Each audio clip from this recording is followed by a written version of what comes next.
go.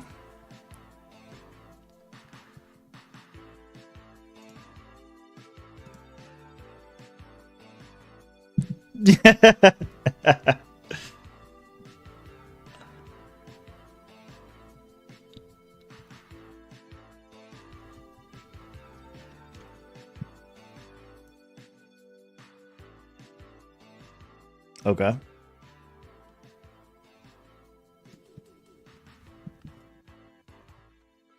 Okay.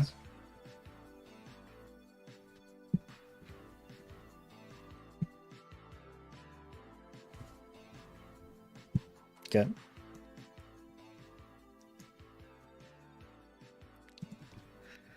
Oh.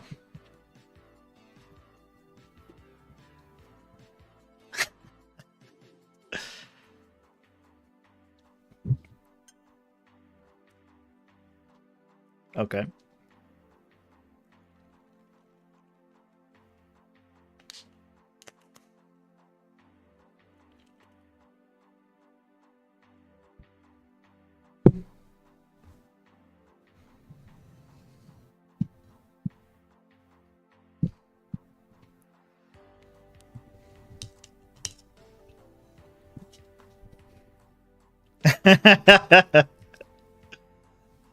What say you, Rob? Hipster or no hipster?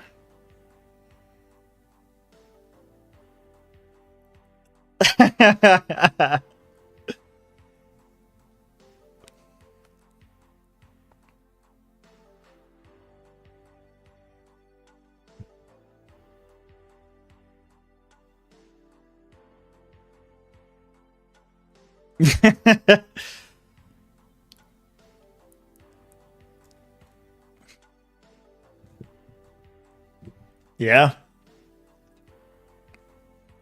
I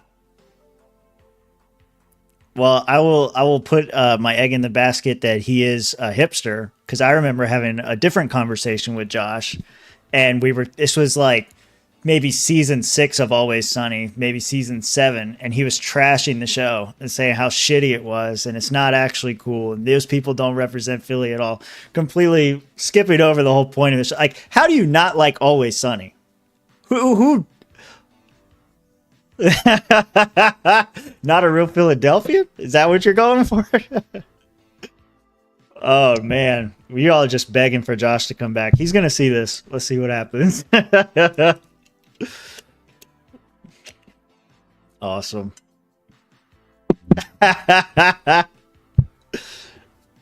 According to him or you? Oh, okay, because that would be something a hipster would say.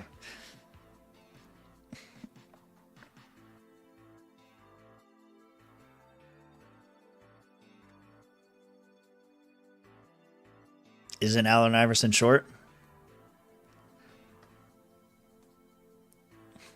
Is it an action figure? Yeah. Welcome.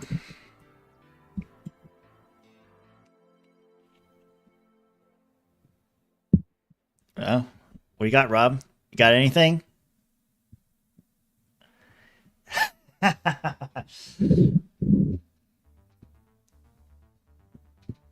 Well, tell her you need a server. Tell him you need service.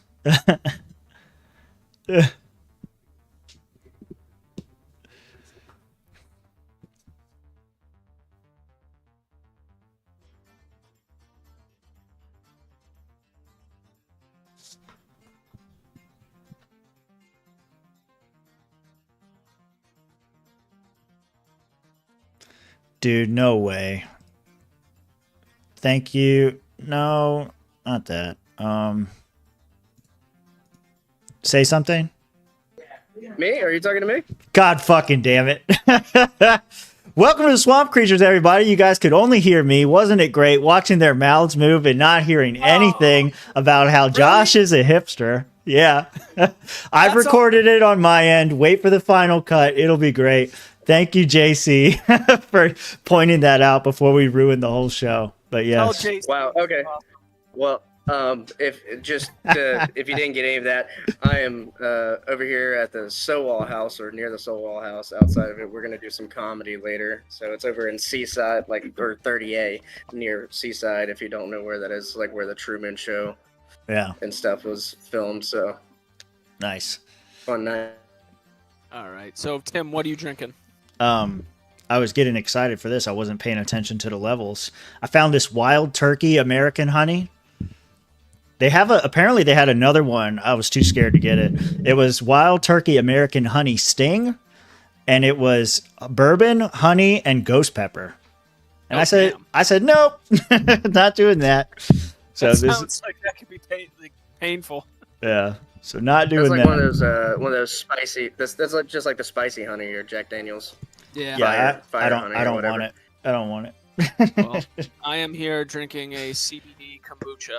There you per go. Doctor's orders. So Nice. got something going this week at What a least. fucking you have like a witch doctor tells you to drink CBD kombucha. He didn't tell me CBD just to get probiotics in my stomach. And Yeah. when I saw the one was infused, I was like, yeah, why not? Swamp creatures. There you go. Tim's poops are on fire with the spicy alcohol, and you've got excellent poops right now because you got the probiotics. So Nice. that's all to know. Nice. It's all perfectly balanced, as though it should be. There you go. We have confirmation that everyone's voice can be heard. You're welcome. Perfect. Now we got everything going, and we'll be sure to have the better version up after this. So Yes, thank you, yes. live chat. But moving on to our Thanks, first chat. story, our first story of today. This one is kind of still developing. It happened 2 weeks ago, but it doesn't appear to be over based on everything that's happened. Now, we all live in Florida, so the Disney Corporation basically owns part of our government here, along with the Seminoles. Yeah. And there's been a lot of stuff happening on the stock shareholders end of things, and it really caught my attention when Elon Musk started to dip his toes in all of this. So just to give you guys a little bit of context, shareholders are currently pissed at Disney because they're not making the money they used to. Their stock price has been absolute dog shit. And enter in an old white capitalist shark named Nelson Peltz, who has a track record of going to failing companies and turning them around. Well, And you're that going to bring doesn't- up that. Yeah. I'm trying. Apparently we'll I'm get gonna it, fuck we'll get it. everything up today. Anyways, Peltz made a run at the board the year before this, and he decided not to go for it when Bob Iger capitulated what he wanted. And when things didn't improve, Nelson came back and tried to get on the board again this 2 weeks ago. And shortly before this attempt to get on the board, he started getting very chummy with Elon Musk. And while he did unfortunately fail to get on the board this time, he's made it very clear that he plans on coming back around and doing this again next year. And since then, Elon has also kind of been coy here and there. Like, you guys know how I like to get kind of like cryptic with shit on this show from time to time just to fuck with you guys. Sure. Elon loves doing that shit with us, man. But just to give you an idea, here, I might as well show you guys just what we have in regards to bring up the first Elon video here. Got it. Cool. So basically this was at the premiere for a movie called Lola. I haven't seen it, don't know anything about it, but Nelson Peltz and Elon Musk were both seen hanging out at this premiere. And here, if you want to, let's hit play here just to give you an idea. Or if it'll... You gotta hit the bottom.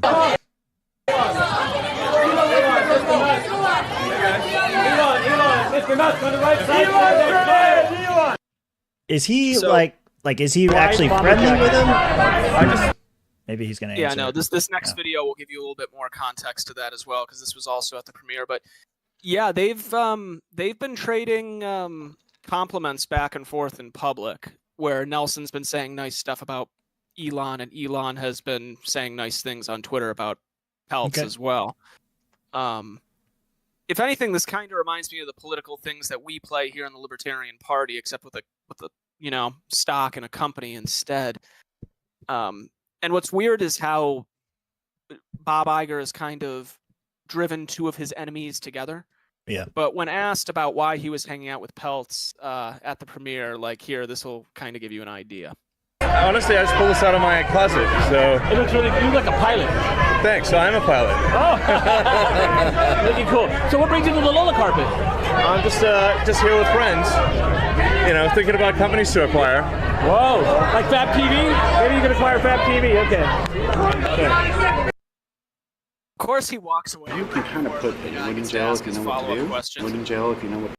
All right, there we go. Yep. Hit pause on it. Cool. We'll get to that one here momentarily. I'm just gonna fuck well. everything up tonight. That's what I'm gonna do. I'm just gonna fuck it all up. It's good. It's a work in progress. We got it. But so it seems like Elon's kind of positioning himself for something. I don't think he's going to buy like Disney or anything like Hell, that. I don't think he could afford Disney. Well, there's so much in. Well, that's where moving on to the next thing was. This kind of sent me down a rabbit hole to see who is on the board of Disney. Yeah. Mind you, Nelson, when he tried to get on the board, that's only 2 seats that he wanted. One for himself and this other guy who used to work for the company.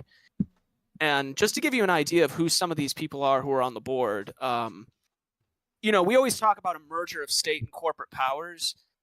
This really is kind of concerning in some ways. So just to start off, obviously, you have people from like General Motors, to Google, of course, former people who used to work at Google. But we're for me, what the smoking gun was, the president of the Council on Foreign Relations, Michael Froman, is on the board. He's the current president of the CFR? He is the current president of the CFR, according to this, president of the Council on Foreign Relations and former vice chairman for a president. Also, he's a part of something having to do with MasterCard Inc. Wow. So that I thought was the most telling thing. You look down, though, it's people from like Nike and CVS, and it really is just a bunch of corporations. Like it's more of a conglomerate than anything else. Yeah, it's kind of crazy. Like we were talking in the chat before. These are like all the companies that that Disney owns, and there's a mass fuck ton of them. You know, like people know that they own like Marvel and Marvel Studios, and maybe they know that they own Fox and all this other kind of stuff, but they own like benign stuff too, like GoPro, and you know they're behind Hulu and ESPN and all those franchises. Well, I mean, it's not just the parks. Yeah. We were just talking about It's Always Sunny in Philadelphia, even though the chat couldn't hear us. Yeah, that's they own FX. FX. Yep. Yeah, Yep. It's on there too. Yep. They own Fox like, Sports. it really is just they own everything. Really is just it's almost like if you wanted to try to just avoid contributing to companies, not just Disney, but like BlackRock, anything like that, you just can't. Yeah. There's no way around it. You'd have to boycott a lot of cool shit. Yeah, I mean, yeah. You can't. And you just have to be you. Like, am I supposed to memorize this? What looks like a map of one of their parks? You know, for the amount of businesses there. Like, I just it's just too much. Yeah, you can't watch Ancient Aliens if you want to boycott Disney. And I love Ancient Aliens. And I think Elon might just be trying to get a SpaceX ride at Epcot, which would be cool. So that's my theory on it. What happened to Mitch? We lost Mitch. It's a Mitch show, so we're gonna need him. We're gonna need you, bud. Well, he'll come back. So it's not just me. I'm in technical difficulties. Oh, he gone again. You're gonna be Mitch. You're Mitch. Run the show. Don't you love the technological era we live in? Very much so. Yeah. But yeah, no, it seems like Elon is definitely playing some kind of game here. Like he's definitely looking to get something out of this. What it is, though, remains to be seen. I think it'll become more clear when we get closer to next year's shareholder meeting. Right. I mean, he is also like he's got Asperger's, so maybe just really likes Disney. Mitch, have you thought about that? I mean, we know he loves Star Wars, so you might not be wrong there. Who doesn't like Star Wars?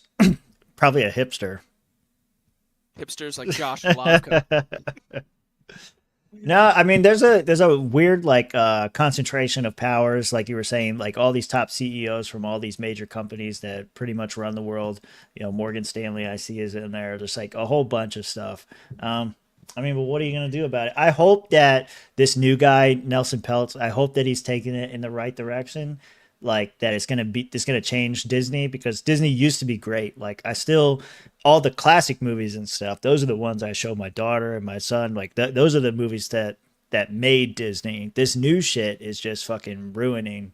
It's not only ruining the franchises, but it's souring the old ones, because you're like, damn, this used to be good, but now I don't even want to watch it because it's going to this new shit. And so, yeah, that's kind of where one thing Disney could do to be better is just get rid of the pedophiles that are in there. So that'd be step number one for me. I don't know.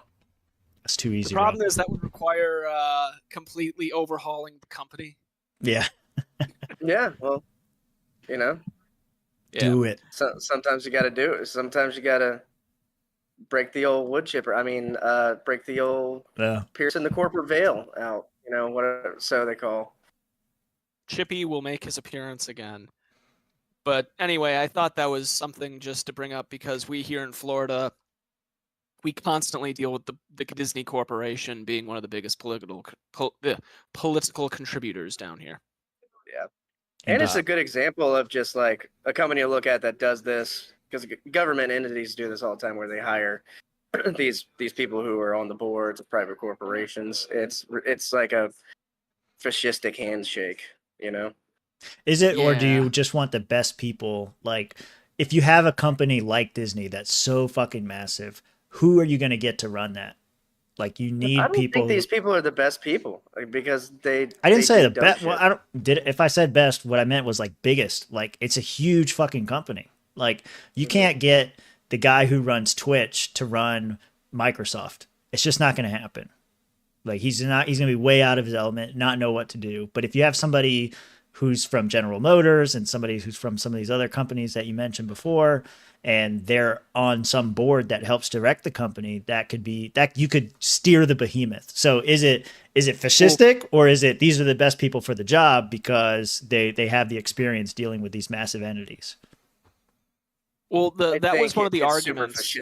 Yeah. I'm kind of with Rob on this one, because the argument that they made against Nelson getting on the board was that he didn't have enough experience in entertainment. But looking at this board right here, like, sure, these people are good at business, but that doesn't really translate into entertainment, you know? Yeah, well, if they listen to the box office and put the money into projects that people actually wanted to see and listen to customer feedback, then yeah. But they don't, because they're retarded, and they're trying to push policies like all over the place in agendas. So yeah. Next story, Mitch. I don't know. Yeah, we'll keep up with this one as it develops, because I think this is long from over. But going on to our next. Not gonna lie. Sorry. No, just one more thing. That was a lot more interesting than I thought it was gonna be, especially with like all the entanglements that were pointed out. So I am interested in keeping up with this. That's where it really gets interesting. Like, shit, fuck all the movies they're making now. Make a movie on this someday. But moving on with entanglements and whatnot, there's another expose recently where it came out that Mr. Alex Jones may have been set up in some way, shape, or form. No. Yeah, right? I know. I'm so surprised. Let's roll the clip here. You can kind of put anyone in jail if you know what to do. How? You set them up. Does the Bureau practice entrapment a lot? And we get really close. We call it a nudge. A nudge. A nudge. Sometimes you just gotta give them a quick little, just to see what happens. Sometimes you light the fuse and just wait for it to follow.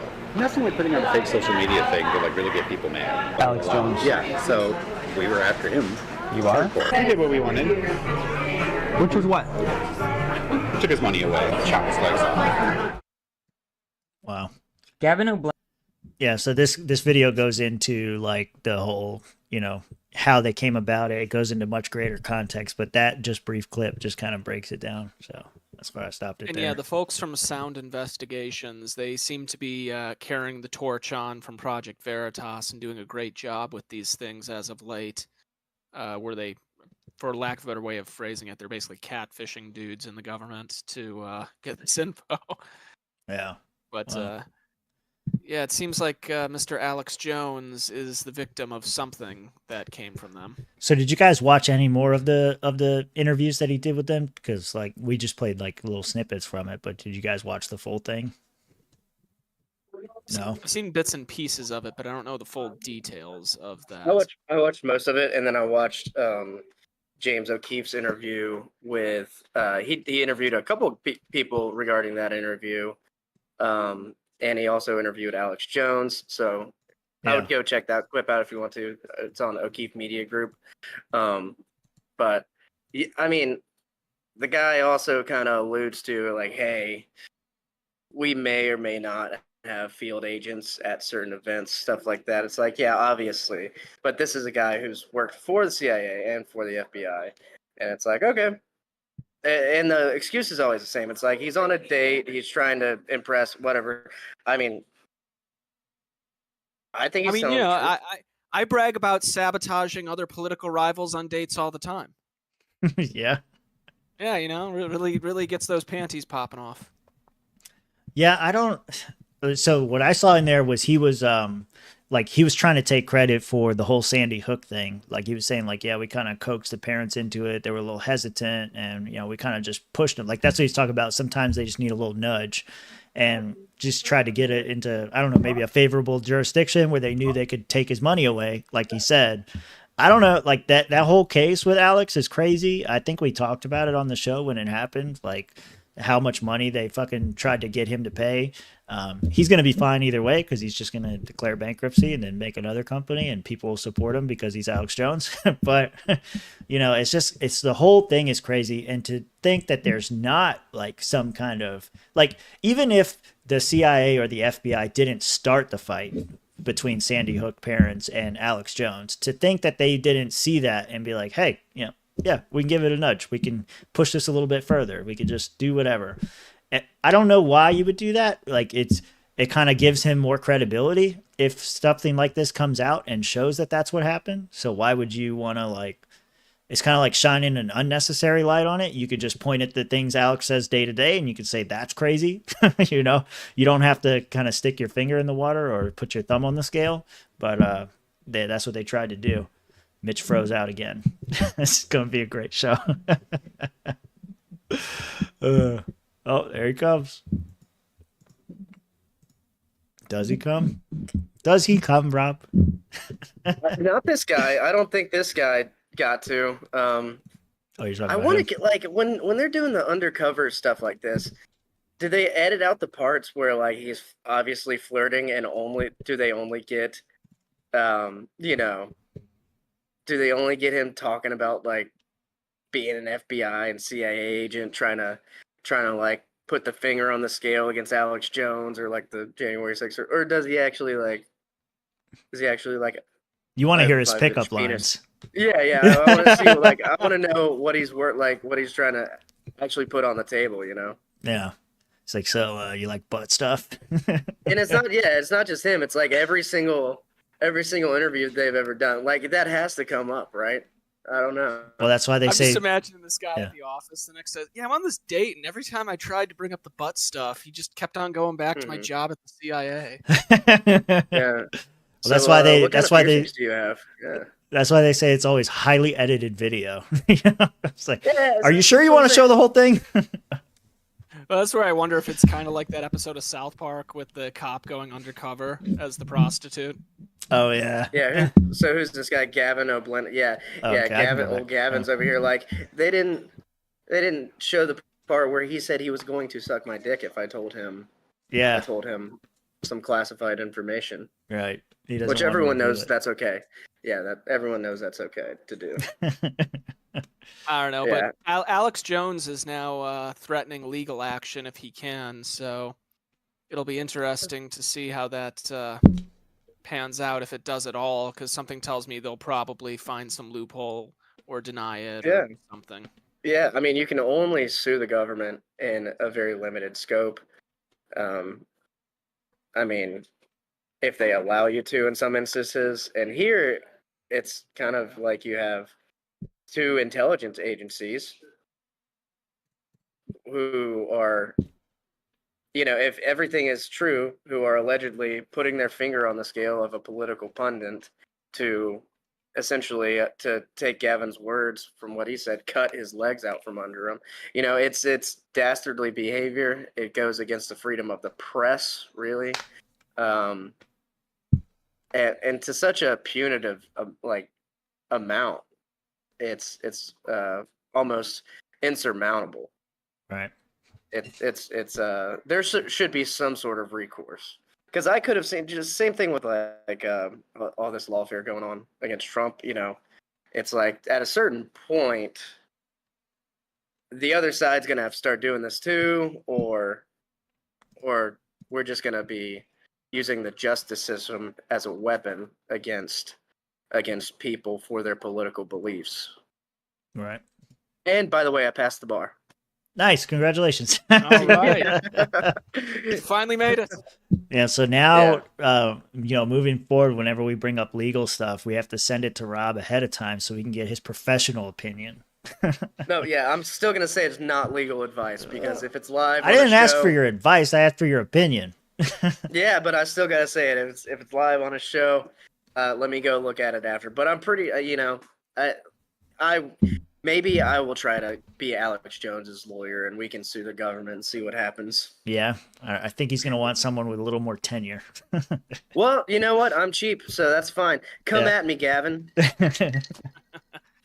All right. Well, moving on to our next segment here, we have quite a bit of things to talk about.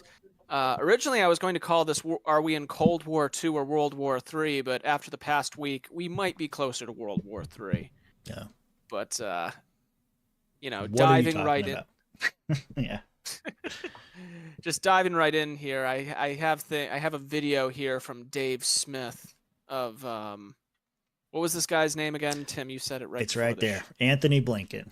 Anthony Yeah. Blinken. Dave Smith's comment was they want World War III, and so he has a video that he linked in connection with that. Support So, for Ukraine, the determination of every country represented here at NATO remains rock solid. We will do everything that we can, allies will do everything that they can to ensure that Ukraine has what it needs to continue to deal with Russia's ongoing aggression against Ukraine, an aggression that gets worse with every passing day. Ukraine will become a member of NATO. Our purpose at the summit is to help build a bridge to that membership and to create a clear pathway for Ukraine moving forward. But, of course, we believe that Ukraine deserves to be a member of NATO, and that this should happen sooner rather than later. That's pretty fucking crazy, because that's always been a red line for Putin to say, like, if Ukraine joins NATO, that's fucking it. Gloves are off. And so Yeah, now they're just saying it out in the open. there's like, bring it, Yeah, bitch. it's almost like that's what this whole thing was about, Was getting Yeah, Ukraine but- into NATO or what? Yeah, bringing Ukraine into NATO, and then pushing the ethnically Russian people closer to this in Putin's view, oppressive government to those people. I don't- Yeah. Yeah, go ahead, Mitch.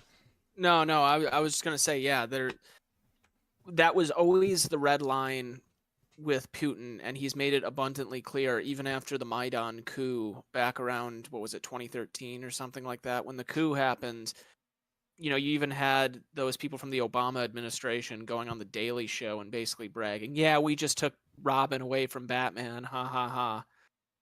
Mm-hmm. It's like what did you expect? You're basically poking the bear. But even then, looking at the situation in Ukraine, what's been kind of crazy, it seems like there's been kind of a silent situation brewing between France and Russia. Macron has straight up not ruled out sending troops to Ukraine. I got it. Yep. Yeah, you're good. We have this thing from Politico basically where Macron has made it abundantly clear that he has not ruled out Ukraine. Let me get the quote up here so we can read it in full. All right. And basically, he looks at Ukraine as an official manner, but that nothing was excluded. That's not it. Yeah, Where do we have it? Macron stands by his remarks to send out troops to Ukraine.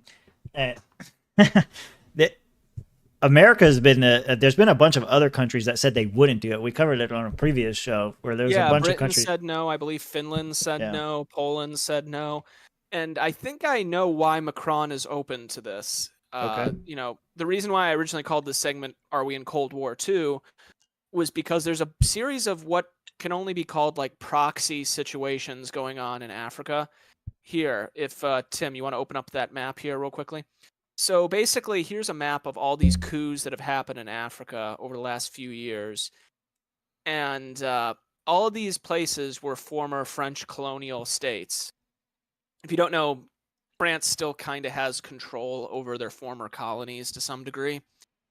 And these military coups were backed by Russia and the Wagner Group, now rebranded to a different name. And since then, this different coalition has come out as very anti-France, very anti-West, extremely pro-Putin. So here, let's bring up the other video here, and I could just give you an idea of what it's like there on the ground, because it's interesting to say the least. You're gonna have to skip to your timestamp. It can be seen in the Russia-Ukraine, the terror attacks by Hamas. To serve and protect, even if it means sacrificing their lives for the nation. But what happens when armies turn the tables of power, and instead of serving the government, they overthrow We're the almost political there anyway. leaders in a coup? Yeah. Yep, right here. So now we're going to see some footage here of what we have.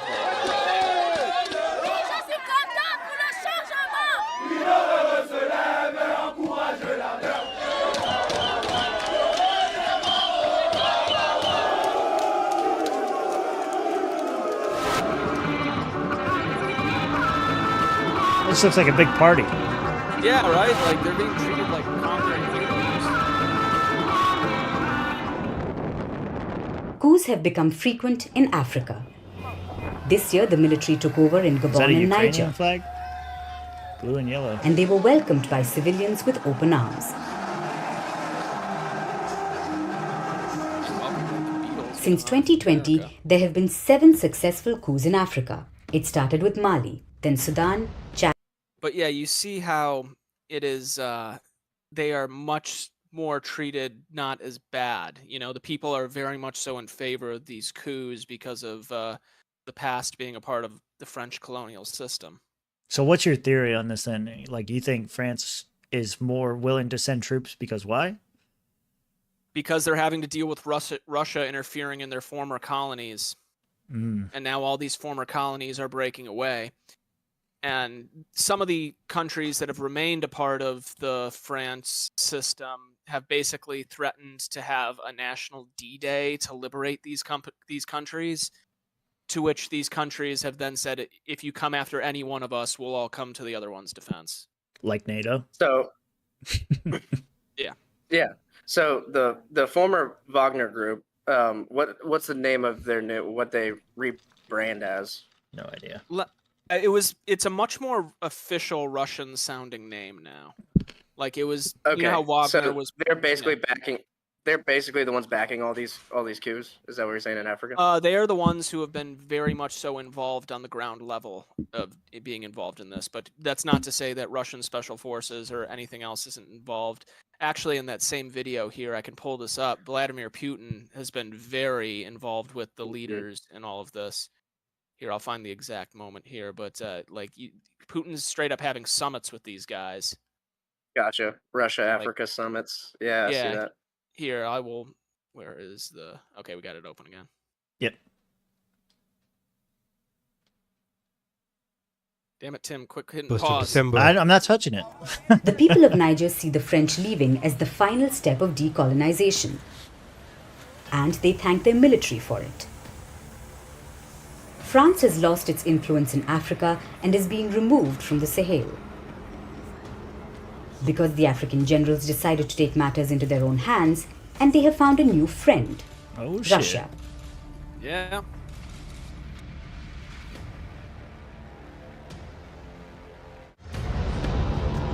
BFFs.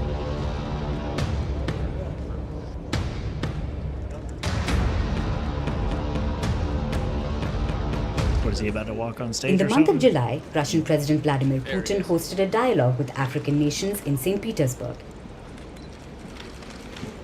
At a time when Putin is facing a global cold shoulder, African nations were happy to engage with him. Putin has become almost like a messiah in the Sahel region. His posters and banners can be seen at every anti-France rally. West Africans don't see Russia as a colonial power. They see Putin as a leader who stands up to the West. Russia too gains a lot from this popularity. Putin has sent his Wagner troops to provide security in the region.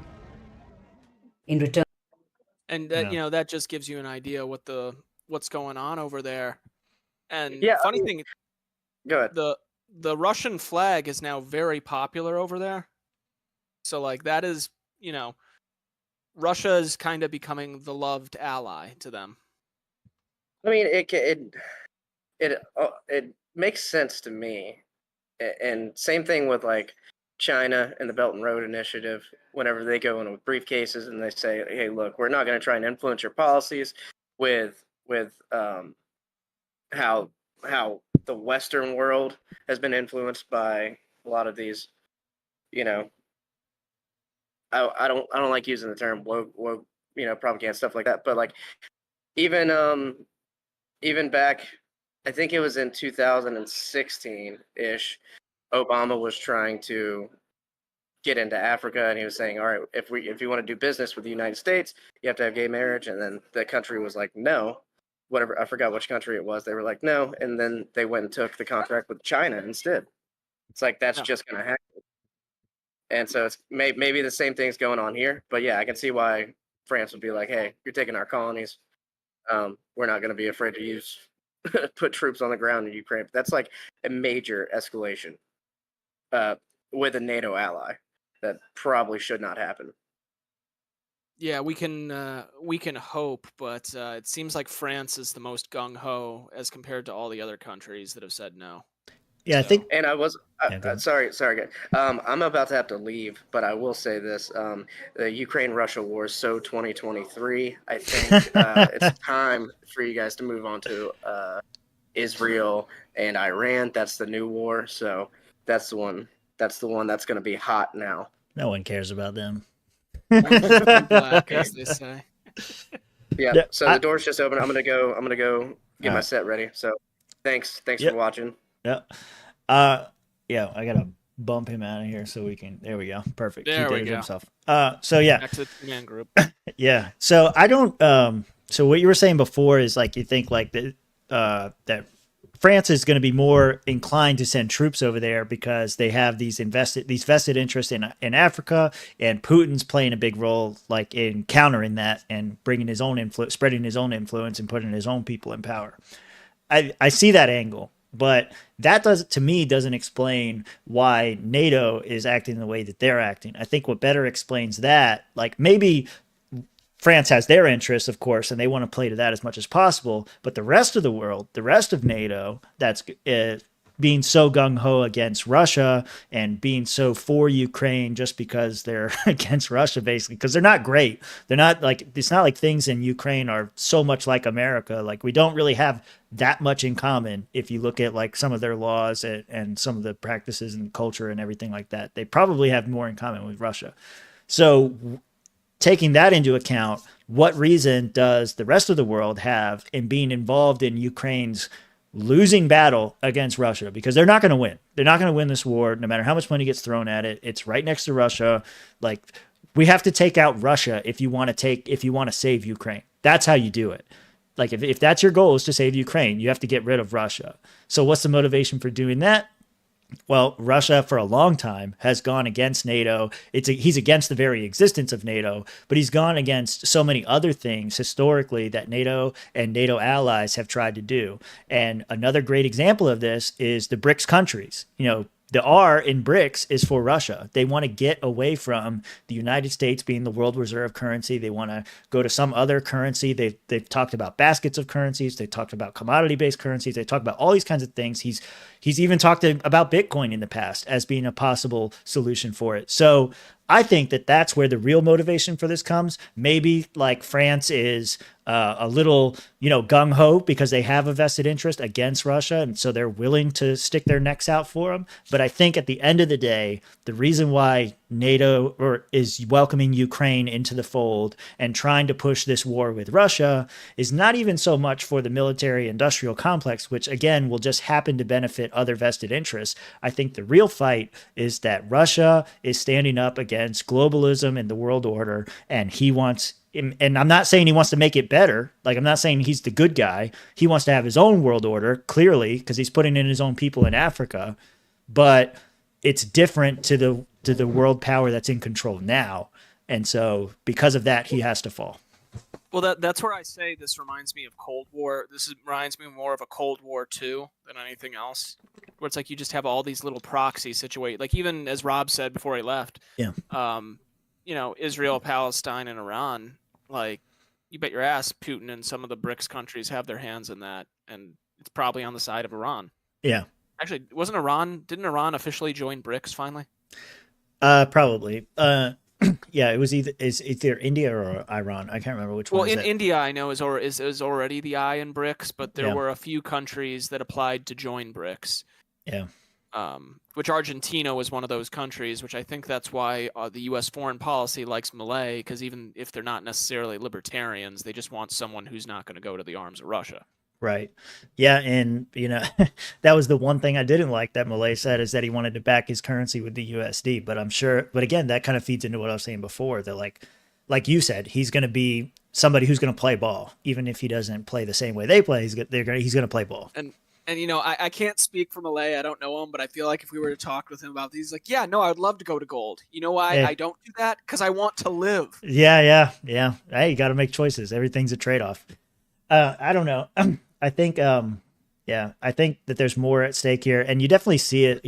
Rob Brunk brought up the Israel-Iran war that's about to start, if it hasn't already, because they made this huge missile strike recently against the Iron Dome. And, people have said that Iran is just doing this for show, because they told Israel, we're going to bomb the shit out of you. It's going to happen on this day. We're going to fire this many missiles. Get ready, because it's coming. And they pitched it as like, this is a humanitarian effort. We're just trying to hurt Israel, not necessarily Israelis.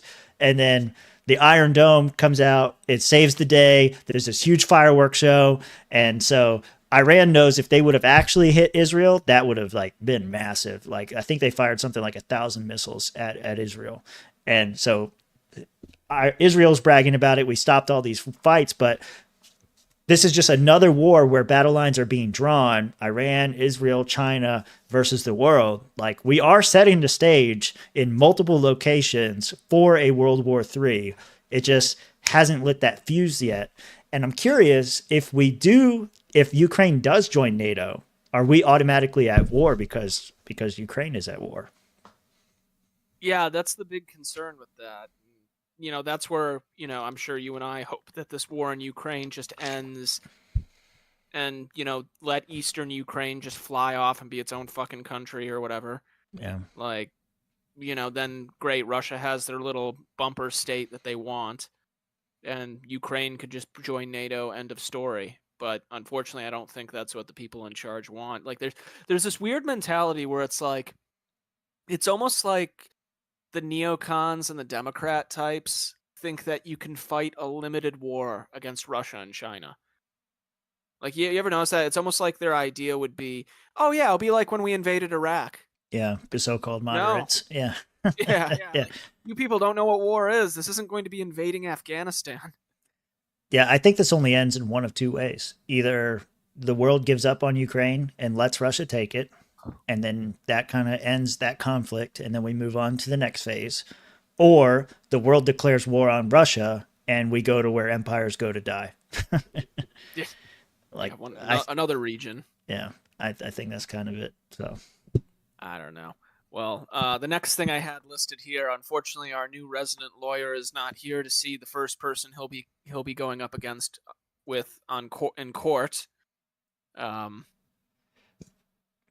I guess I'm switching it over. Yeah, hold on. Yeah, just to brighten the mood, I guess. Yeah, Rob's first day in court, and this is who he's up against. Yeah. Okay, let me check on that. Yeah. Jesus Christ, look at them nips.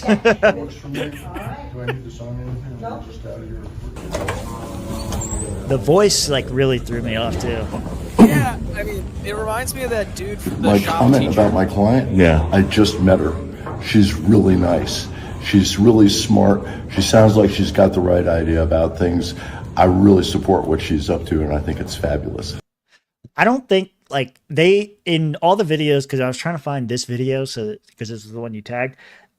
Even in this video up here in the title, they call her the transgender lawyer. This is a drag queen. This doesn't come to me across to me as somebody who's, I mean, they go by Stephanie, so whatever, but like it doesn't come off to me as a transgender. It comes off to me as a drag queen, an over-sexualized woman character that a man is playing. How about that? Isn't that kind of what drag queens are? Like that's what I mean. do. That's what I Yeah. mean. Like it doesn't seem to, like a transgender is somebody who like identifies as a woman because they feel like a woman. A drag queen over exaggerates features of women and pretends to be a woman knowingly, and that's what this looks like to me. God, The huge fake tits, the Oh, big lipstick, everything, the- everything. She's The accused gigantic of, what is it, eyelashes. criminal trespass. In the first degree, yes. Is she innocent or guilty? She's innocent, of course. She's innocent, okay. Well, she's caught on video being arrested and protesting and allegedly protesting. In front of. So I'm trying to get all sides. So I Well, my want. client has pled not guilty. My name is Stephanie Mueller. I'm in the directory for the Washington State Bar Association. You can look me up. Okay, Stephanie, thank you for your time. At this point, your client is being arraigned, though. It's all just happened. Her hearing is over. Got it. It's done. All right. Do you know when her next court date is? I do. I'd like to maybe just keep tabs if there. I think that's a great idea. Could you tell me when that is? No. Oh, Take okay. care. Thank you. Like I think, how can you defend your client? Well, I think they're great. I think they're innocent in what they're doing, and well, they got them on camera doing exactly what they're accused of. Yeah, that's cool. This was the post that the video came from. Andy Knows post. Seattle trans criminal defense attorney Stephanie Mueller is representing far left activist Iris Boardman, who was charged of trying to shut down a city council meeting demanding more housing for illegal immigrants. Man, what is up with all the crazy shit happening with city council meetings as of late? Dude, I wish I knew you were going to ask that question before because I don't know why I went to this one. I'm sorry. Are you about to talk about the crazy Indian woman who threatened to murder all of them? Yeah. Yes, she walked out there like she was like, "I'm gonna kill all of you, or you're all gonna die." Like just threatened to kill, like straight to their face. And then it was in Bakersfield or Bakersville or something like that, someplace in California. And they arrested her because they're like, "You just made a threat. You're fucking arrested." You can't threaten to murder the city council. Yeah, like duh. Yeah, no, fucking crazy. I mean, yeah, fucking lunatic leftists. No other way to put it. That's how it's like on the far left coast, man. Just fucking stay out of there. Yeah. Ooh. Can I push this button? Is it gonna work? Damn it. Hold on a second. I need to Where are you trying? Hold on. I need to pull us over here for one moment because I need this. Check out Michael Malice's The White Pill. Yeah, there you go. As well as the new Ron Paul book, The Great Surreptitious Coup, Who Stole the West? Oh man, why is this not working? Anyway, Pat says that lawyer's way hotter than Rob for sure, and his new favorite lawyer. I wish I could grab that. I don't know why it's not working. I don't know. I'm thinking maybe the Swampcast should get a new lawyer. Oh, damn. Well, if before today I would have said, well, at least it's a real lawyer, but Rob passed the bar, so congratulations. Yeah, we can't give up on Rob. Yeah, Rob. But talking about legal stuff too, earlier today we had some interesting stuff going on with Donald Trump. Yeah, they can't hear you yet. Go ahead and set it up. Gotcha. We'll get that all set up. Thank you, liberal hive mind, for having the clip this week. But yeah, the left is going after Trump in every way, shape, and form in these court, and it's getting to a point where it's blatant. Like I'm no fan of the guy, but like it gets to a point where it's like, Donald Trump. We're libertarians here. Donald Trump isn't our racehorse, Right. but it gets to a point where it's like, okay, he clearly isn't their racehorse. Right. Yeah, all the ways that they come after him turns him into a martyr. It's kind of like what I was saying about Alex Jones earlier. It's like, why would you go to those lengths to take somebody down? Because you're only making them look more credible. You're only making them look like they're the people in the right when you go so far out of your way to try to make them into the villain. And that's kind of what happened here. So this is a clip. It wasn't originally going to be on the show, but this kind of happened like today or yesterday. Trump's hush money case, the Stormy Daniels case, the giving the money to the porn star to keep her silent about him, while he's running for president, to make him not look bad and all that stuff. That case is just now going into court. The trial has officially started. They say like this is the one where they're looking at jail time for him. Like it's usually a misdemeanor charge for like spending money in a certain way. They've upgraded it to a felony charge. So this is a criminal felony case that they're trying to prosecute him on for hush money. and in my opinion, before you hit play, the only thing Donald Trump is guilty of is going with probably the least attractive porn star. Yeah, we can talk tits about. just look so fake. Well, she's a porn star. Yeah, I know, but like, whose there's a level tits of, I don't look know. faker, hers or the transgender attorney? That's damn. Oh man. You think about it, and we're gonna push play. Here we go. The judge in the case just announced that Donald Trump must be present every day of trial, and if Donald Trump doesn't show up, well, he's going to arrest him. Take a look at this statement made by the former president outside the courtroom. So thank you very much. We had some amazing things happen today. As you know, my son is graduating from high school, and it looks like the judge will not let me go to the graduation of my son, who's worked very, very hard. He's a great student. He's very proud of the fact that he did so well. And I was looking forward for years to have graduation with his mother and father there. And it looks like the judge isn't going to allow me to escape this scam. It's a scam trial. It will allow me to leave here for a half a day, go to D.C. and go before the United States Supreme Court because he thinks he's superior, I guess, to the Supreme Court. We got a real problem with this judge. We have a real problem with a lot of things having to do with this trial, including. So, like, he's going to get ready to go into like some of the motivations behind it, but like so far, it kind of cut off in the beginning there for a moment. But the court has ordered him after this first day of trial that he has to be present in court every single day of the trial, otherwise risk immediate arrest. Like fucking nuts, dude. So then he goes into some Trumpisms, which you just heard, but he's about to break down what he thinks the motivations are for it. And it's kind of hard to dispute him. The DA, because you go right outside and people are being mugged and killed all day long, and he's sitting here all day with about 10 or 12 prosecutors over Savage. nothing. Over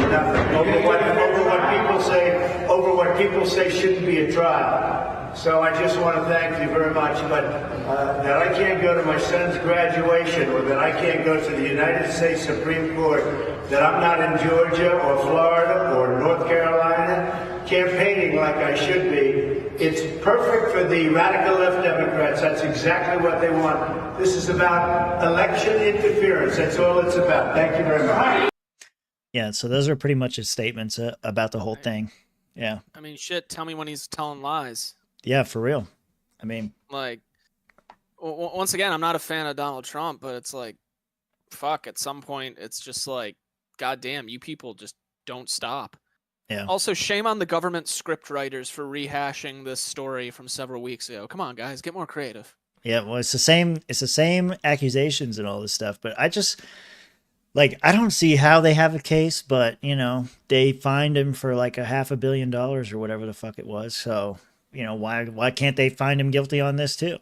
And a point that Styx Hexenhammer made about this whole thing is like, how say they do find him guilty, and he does like get sentenced to prison time. How exactly does that work for a former president? Like, how do you put Secret Service in? Are you going to imprison Secret Service as well? Do you violate their rights just so they can keep Donald Trump in a cell? Do you put him on house arrest? Does he like still have access to communicate with the public? Like, logistically, it doesn't make sense. It doesn't make sense, and it creates that question of, is this going to be the threat? Like, the people who are trying to do these things, are they aware of what threads they are pulling? Yeah. Like, you are pulling a thread that could lead to civil war too. Yeah, Tim Pool might be proven right if this happens. It seems like Tim Pool's getting a lot right recently between World War III and Civil War II. So yeah, I don't know, man. I think that this doesn't do anything but help him. And I'm gonna steal another point from Sticks because it was a great point and he makes great points.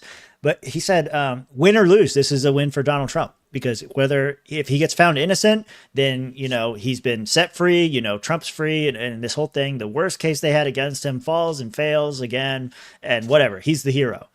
If he gets convicted, he's still the fucking hero, because now he's a major underdog, and like a whole bunch of people are going to change their votes, or people who were on the fence and thought like, he's exaggerating, they're not persecuting him, these are legit things or whatever. I don't know, man. I don't know how yeah. Shit, man. I'll even speak from the heart. Like, because of how fucking terrible the LP cycle has been this year, I can't help but look at Trump and think, fuck, maybe just send the bull back into the China shop again. Yeah. I mean, there's going to be a lot of people that think that way. People that are like I said on our last show, we were talking about predicting, you know, what RFK's percentage was going to be. I think when people get to the poll, you know, whatever they say right now, that they're going to vote for LP, that they're going to vote for the Green Party, that they're going to vote for Cornel West, they're going to vote for RFK, say whatever you want now. When the day comes, people are going to make a choice. And I think, you know, I still think that Trump has a really great chance at winning, and things like this make it even more certain. Yeah, no, they definitely help his case on the campaign trail, and I don't know, man. We'll definitely have to cover it more as it goes along. Absolutely, yeah. But speaking of the far left and everything, wow, NPR finally had someone come out and have the balls to call them out for being absolute leftist shitbags. Yeah, here, let me. I got to go back to the top of this thing, but yeah, go ahead, set this up. No, you're good. Anyway, NPR, and no one has paid attention, NPR has just been on a horrible decline and becoming very biased towards progressive views. Obviously, we could cite, you know, a lot of stuff we're about to talk about here is discussed in this whole article, that this expose that this whistleblower released, and I highly recommend going and checking it out. But NPR, aside from releasing hilarious articles like, here are racist names of birds, I'm not even kidding.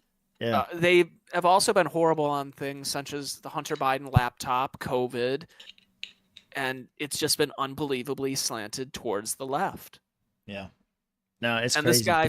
this guy finally had the balls to come out and say it, and now he's being punished for it by being suspended without pay. Yeah, so the summary that I got for this article, because it is fucking long, so we're not going to read all that on here, but a quick paragraph summary of the thing from an undisclosed source. The writer, a longtime NPR editor, discusses how NPR's journalism has shifted in recent years towards a progressive worldview, losing diversity in both audience and viewpoint. Throughout the article, they cite examples that focus on Russiagate, dismissal of Hunter Biden's laptop story, and a bias in their COVID reporting, just like Mitch was just saying. The CEO's emphasis on systemic racism and diversity initiatives furthered this trend, and the lack of ideological diversity within NPR staff is highlighted, virtually with no Republicans in any editorial positions at NPR. Despite declining trust in diversity in audience, the writer argues against defunding NPR, instead advocating for internal reflection and a return to journalistic principles. This guy, towards the end of the article, starts to express hope for the new CEO who's recently taken over NPR to prioritize impartiality and open dialogue. So reading that summary, I think it's ridiculous that he doesn't want to take their public funding away. But they shouldn't be publicly funded. Yeah. Like, they really shouldn't be. If they're going to only cater to one side of the aisle, they should be another journalistic outlet like anyone else. Yeah, totally agree. Yeah. The problem is they try to fashion themselves as the official state approved media. Right. And, us as libertarians, we're inclined not to believe the state anyway, but there's a lot of fucking stupid people out there who will look at this and think, well, they're not some corporation like Fox or CNN, so they have no reason to lie to me. Yeah. No. Well, that's all they fucking do. I think NPR is the perfect case against publicly funded election campaigns. Like, that's something that I think Andrew Yang has talked a lot about, is wants to have like I don't remember what he calls them, democracy dollars or freedom dollars or whatever the fuck it's called. And the Young Turks have picked it up and they really support the idea too. Basically, the idea is that there's going to be a pool of money that they give out to everybody so that everybody can contribute that money to whatever candidate they support or whatever.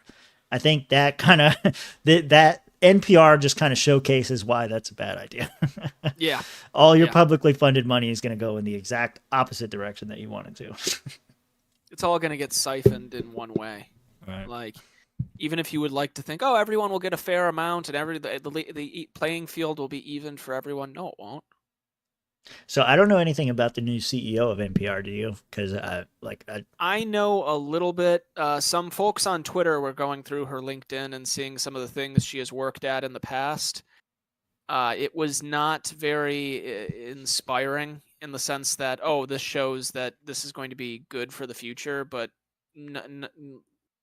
there wasn't really anything that made me go aghast. Like, there were things that like, oh, that's shitty, but it's not as much of a smoking gun as the CFR guy from earlier in the show.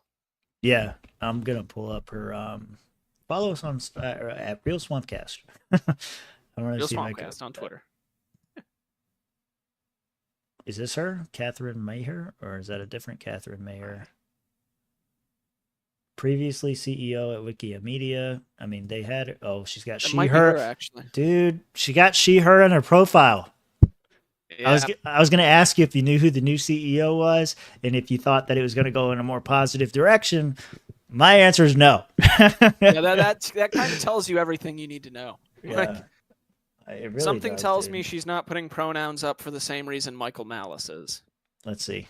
How do you search someone's Twitter? I don't know. Former job stuff, though, that was on her LinkedIn. At K.R. Maher. Oops. I can't see. K.R. Maher. And then we type Trump and see what she says. Oh, look. Yeah, this definitely her because other people are pointing out who she is. Oh, shit. That's her? The mask, the Biden thing, the Black Lives Matter sign. Yeah, I'm sure she'll be unbiased. Jesus Christ. Well, whistleblower, I got bad news for you. I do not think that this lady's going to be any better. The whistleblower seems like a nice fellow, but he is delusional in the sense that this thing is even worth salvaging. And I guess I'll say it right now. Some point after this episode is aired, go buy defund NPR shirts from 1776swag.com. There you go. Good segue. Coming soon. Yeah, nice. All right, but I got one final thing here today, and we've been having fun going through all these different UFOs, space, Bigfoot, and all that jazz. And since we've been diving into those more, just to set the stage, this is an old clip from Art Bell's show.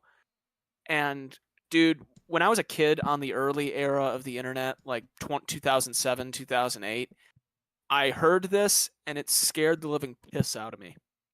Like, you might not know who Art Bell is, but you know what Coast to Coast AM is. So that'll yeah. Art Bell ran this show called Coast to Coast AM where people would call in and have these wild stories. And this one was one that's just like, I mean, there was a guy who called in some years later. You know what? Let's just roll it first, and I can tell you afterwards. Okay. Hello, Art. Yes. Hi. I don't have a whole lot of time. Well, look, let's begin by finding out whether you're using this line properly or not. Area 51. Yeah, that's right. Were you an employee or are you now? A former employee. Former employee. I was let go on a medical discharge about a week ago, and I've kind of been running across the country. Oh man, I don't know where to start. they're gonna they'll triangulate on this position really, really soon. So you can't spend a lot of time on the phone. So give us something quick. Okay. Okay. What we're thinking of as aliens are they're extra dimensional beings that an earlier precursor of the space program made contact with. They are not what they claim to be. They have infiltrated a lot of aspects of the military establishment, particularly the Area 51. The disasters that are coming, the military, I'm sorry, the government knows about them, and there's a lot of safe areas in this world that they could begin moving the population to now, Art. But they're not doing anything. They are not. They want the major population centers wiped out so that the few that are left will be more easily controllable. At this point, the audio begins to drop out and then cuts off completely. And just to give you an idea, that went on for several minutes. I started getting... This has never happened before on Art Show. They say it was a disconnection from the entire radio station, not his phone. Well, this was certainly interesting. We are now on a backup system, everybody. A backup system. And that one caller that I had on the air, I guess we were about in the middle of his transmission, his telephone call, which was one of the strangest ones I've ever had. And the entire transmitting system by satellite went down here, and we were notified we were off the air. And it would appear to be from this end and some sort of massive transmit failure. So we are now using a backup system to be on the air. And not that I would normally believe this kind of thing, mind you, but I can't help but wonder if somebody zapped us in some way. We'll find out. Yeah, kind of crazy stuff, how it went out. I don't know. See, this is what I mean. Like it's turning into a theme of the show, because why would you infiltrate Alex Jones's thing, and why would you come out and admit to it? You're just making him look more credible. Why would you go after Donald Trump for all these stupid stuff? You're just making him look more credible. If this was a takedown of the transmission, before the takedown, I'm thinking this guy's let out on medical discharge. He's hyperventilating. He's obviously whining, whatever. Maybe he's just doing it for theatrical effect, attention, whatever. Why would you cut the feed? He's already discrediting himself, in my view. Cutting the feed only gives more credibility. Not to say I believe him, because I don't, but, And then also, he proved Alex Jones right. They're interdimensional beings. So. Yeah, that's what I was going to say. It's man, he talked about this. This was 1998, this episode. So, yeah, this came out long before Alex went on Rogan and talked about that. Yeah. But there was a guy who called into Art Bell's show some years later who claimed to be that guy from the phone call and that he was just fucking around. Oh. But when he was asked to do the voice and everything again, he kind of did an impression, but it didn't really sound right. Okay, but is that you could also say years have passed and some of Right. the voices changed too. So Well, their voices change and technology changes too. The way you talk, cell phones have a lot better quality now than they did 10 years ago, and better than they did 10 years before that. Yeah. Yeah, I don't know, man. Not Either your way, not your headset though. Your headset still has terrible cell phone quality. No. Thanks, Top Lobster. Yep.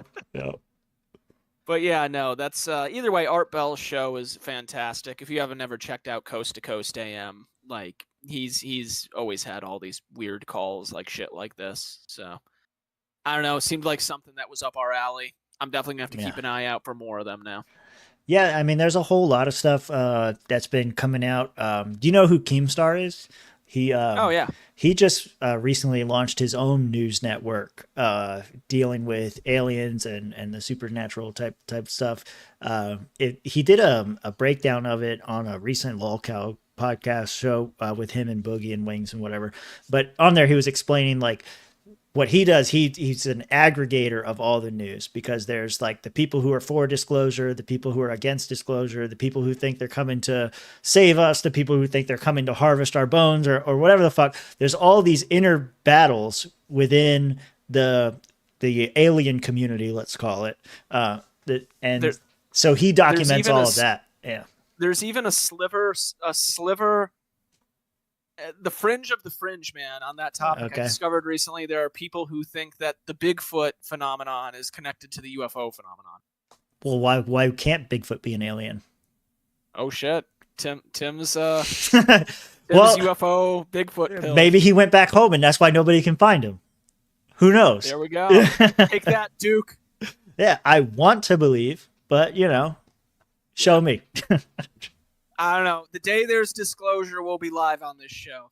Oh yeah, for sure. Or we'll all be dead. Depends on who's right. Damn. Yeah, it could be Project Bluebeam too. Yeah, that's what I always think about. Is every time I see something about aliens, Project Bluebeam.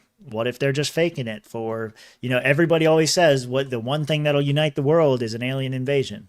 What better way to bring about world government? Yeah. I mean, between Independence Day, Mars attacks, all that stuff, there's definitely the seeds have been planted in media. For sure. Yeah. I don't know. Anyway, I got nothing left for the show, so I figure now's a good time to wrap everything up. And Tim, you got anything you want to plug? Just the show. Join the Discord. You'll know when we're going live and things like this. Eventually, what we're going to probably do is move it to where the only place you'll get the announcements and the links to the live show will be either on our Twitter feed or on our Discord, so that we can get the cool people in, and then we'll put together the final cut, and then that'll be what's available later on YouTube. So definitely follow on Twitter. Definitely join the Discord. All the links are in the description below. That's my plug. Hell yeah. Go join the Discord, because I am slowly building an army and Helldivers too, for us to go liberate the galaxy and bring democracy everywhere in the stars. Nice. There you go. Also, just go check out at Mitch Connor JLo on Twitter. And as I said earlier, go check out 1776 swag. I'm going to have that defund NPR merch up as soon as possible. Awesome. All right, guys. We're going to plan to probably see you next Tuesday, but again, join and follow so that we can keep you updated. Adios. Oh yeah.